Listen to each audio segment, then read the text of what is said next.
Okay, so today we're going to be talking about the major scales and how they work. So first question then, what is a major scale?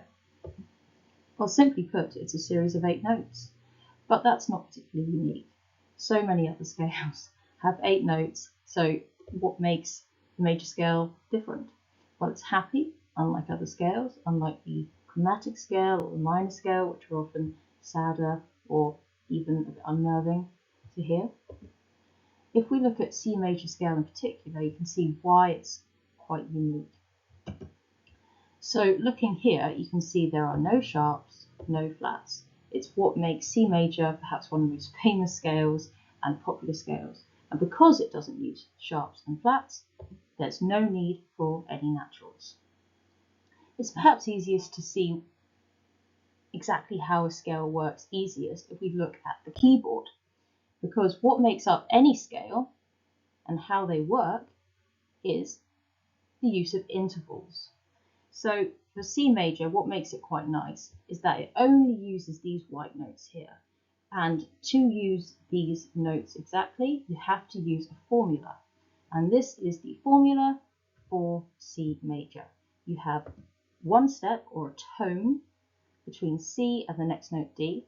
So you are skipping this note here. And then you have another tone. So again, skipping this black note here. And now you have the semitone, another tone, again skipping the black note, another tone, skipping the black note, another tone, skipping the black note here, and then finally ending on C 8 notes above. And that is your C major scale. So does this work for every scale? If we followed that formula, could we get the major scale for any note on this keyboard, no matter where we started? Well, the simple answer is yes. It's tone, tone, semitone, tone, tone, tone, semitone. Or step, step, half step, step, step, step, half step. Either way, you would get your major scale. Now, it's worth noting, even though you could start on any of these notes here, there is a problem.